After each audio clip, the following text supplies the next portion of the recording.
사랑하는 여러분, 안녕하셨습니까? 오늘도 간밤에 평안하셨지요?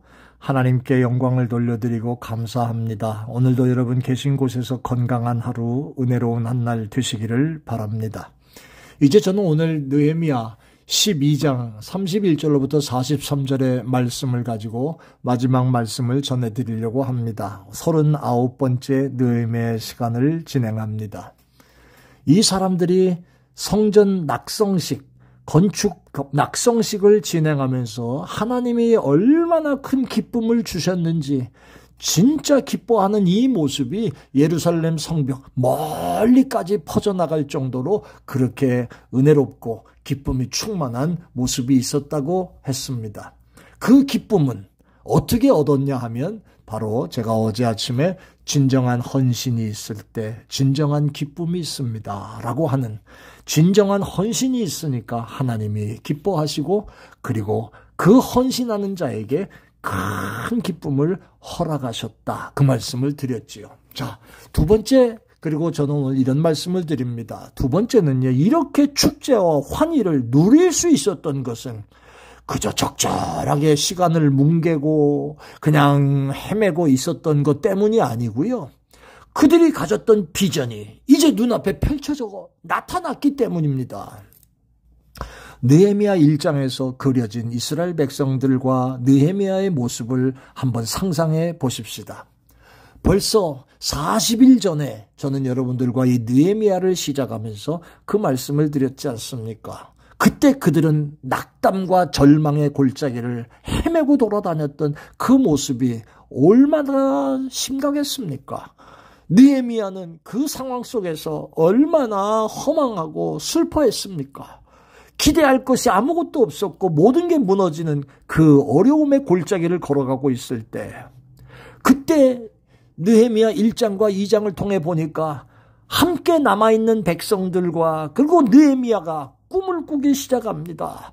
그 꿈이 무슨 꿈입니까? 예루살렘을 보수하고 성벽을 다시 쌓고 무너진 성전을 다시 메꾸고 짓고, 여러분 이런 꿈을 가지고 환경과 문제를 초월하여 하나님을 바라보면서 손과 발을 움직이고 꿈을 가지고 방해하는 세력 앞에서도 비전으로 하나가 되었잖아요. 꿈이 있었기에 낙심하지 않고 기도했습니다. 그런데 오늘 이 꿈이 눈앞에 현실로 지금 나타난 거예요. 그러니 왜 감격하지 않을 수 있었겠습니까? 왜 환희와 감격과 축제가 일어나지 않았겠습니까? 한국에서 목회하며 개척하고 또 그 일을 진행하고 시작했을 때 내가 미국에서 공부 끝나고 한국까지 와가지고 개척교회 할 이런 모습이 되는가? 아니, 나는 이 사람들하고 싫다, 이런 마음을 가지고 만류도 하고 또 거부도 했지만 하나님의 강권적인 역사에 힘입어서 교회 개척을 시작했습니다. 우리 지금은 장로님이 됐습니다마는 장로님의 사무실 바닥 한 3, 4평밖에 안 되는 그 사무실 바닥에 돗자리 깔고 앉아서 예배를 시작할 때 하나님 앞에 비전을 심었습니다. 앞으로 이 교회가 아름답게 성장하는 역사가 일어날 줄 믿습니다. 저도 울고 신자들도 울고 대여섯 정도 모여서 앉아서 예배드리던 그 모습 속에 그러면서 앞으로 하나님이 우리를 이끌어 가시는 그 과정에 우리가 동참합니다. 하나님 영광 받아달라고. 그로 인한 30년 가까이 세월이 지났고 처음에 개척했던 그 멤버들이 다 장로님, 권사님으로서 수고하면서 성전 봉헌을 이루는 그날이 왔습니다. 얼마나 기쁘지 않을 수가 있습니까? 개척교회 시작하면서 눈물을 쏟아가며 밥 먹듯이 눈물을 먹고 밤잠을 설치며 몸부림치고 기도하면서 하나님이 교회를 축복해달라고 그렇게 매달려 기도하고 간구하면서 세월이 지나가면서 교회가 커지면서 성전을 세우고 봉헌하는 그날, 어찌 기쁨과 감격과 축제가 없었겠습니까? 지나간 세월을 생각하면 얼마나 많은 눈물과 아픔이 있었겠습니까? 그러나 그 역경을 극복하고 그 비전이 이루어졌을 때 얻게 되는 그 기쁨, 여러분 아시지요? 세상의 어떤 기쁨과도 비교할 수 없는 기쁨도 그 기쁨이 되는 거예요. 이스라엘 백성들이 오늘 이 모든 상황이 무너짐에서부터 시작해서 아름다운 역사가 나타나는 현실이 됐던 이 모습을 보면서 그들이 세상의 어떤 기쁨보다는 비교할 수 없는 기쁨을 지금 누리고 있는 거예요. 자, 한 가지 더. 세 번째로 이들이 그렇게 기쁨을, 축제를, 환희를 누릴 수 있게 된 것은 모든 사람들이 하나님의 일에 구경꾼은 없고 주인공으로 참여해서 함께 고생하고 함께 웃고 함께 울었기에 그 기쁨을 누릴 수 있었던 거예요.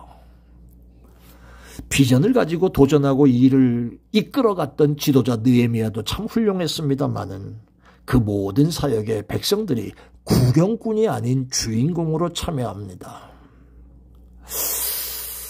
여러분, 기러기들이 하늘에서 날아가는 걸 보면 V자 모양을 하고 날아가는 그 이유를 아시나요? 기러기들은 그렇게 하나가 되어 떼를 지어 날아다님으로써 한 마리씩 이동할 때보다 대략 70% 이상을 더 에너지를 세이브하고 더 멀리 날아갈 수 있다고 하네요. 앞에 있는 새가 날개를 움직일 때 발생하는 공기의 파도가 뒤따르는 새의 비행을 더 쉽게 해준다고 합니다. 날아가면서 서로 돕고 격려를 얻고 힘을 얻어요. 선두에 선 기러기가 지치면 그 기러기는 V자의 맨 끝으로 이동을 하고 다른 기러기가 선두에 쓴다네요. 참 자연도 놀랍죠. 그리고 뒤에 있는 기러기들이 날아가면서 소리를 내요. 소리를 내면서 앞에 기러기들을 격려하며 힘을 준답니다. 우리는 그냥 새 울음소리로만 알지요. 슬퍼서 우는 소리가 아니라 지도자에게 힘을 부여해주는 응원하는 소리예요. 자, 앞서서 끌고 가면서 뒤에서는 그냥 성원을 하고 밀고 같이 함께 하면서 함께 날아가면서 은혜의 파도 속에서 가볍게 날아가는 그 모습이지요. 그런데 한 가지 우리 중요한 거 하나 봅니다. 본문 38절을 한번 보세요. 제가 읽어볼게요. 감사 찬송하는 다른 무리는 왼쪽으로 행진하는데 내가 백성의 절반과 더불어 그 뒤를 따라. 이 말씀 속에 아주 귀한 말씀을 하나 발견합니다. 예루살렘 성전의 주인공 느헤미야가 성전 건축의 비전을 감당할 때 힘들고 어려운 여정 가운데 있었을 때는 지도자로서 맨 앞에 있었습니다. 그런데 지금 성전이 완공되고 봉헌하게 되었을 때 그는 맨 뒤에 자기 존재를 내세우지 않고 숨어서 그들을 따라주고 협력해주면서 밀어주고 있습니다. 힘들고 어려울 때 숨어 있다가 일이 다 됐을 때 앞에서 나서는 그런 사람이 아니었다는 겁니다. 사랑하는 여러분, 이 백성이 왜 이렇게 기뻐하고 온 백성의 기쁨이 예루살렘을 퍼져나가면서 멀리까지 퍼져나갔다고 하는 이 말을 할 수 있었던 이유가 뭡니까?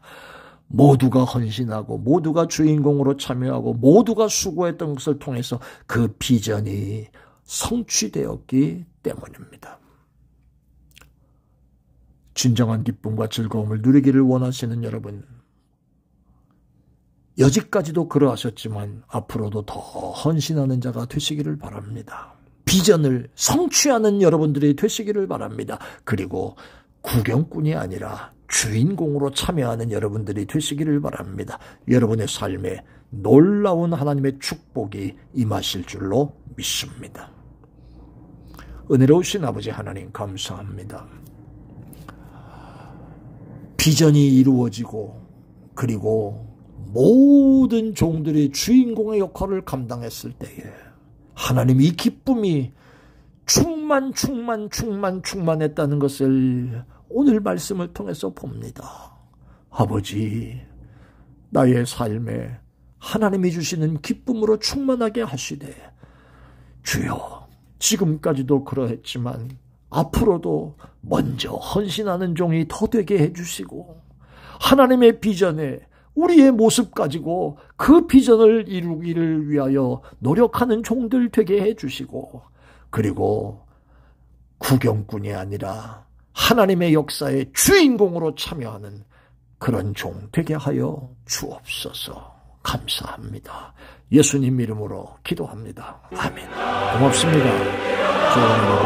다음 주에 뵙겠습니다. 감사합니다.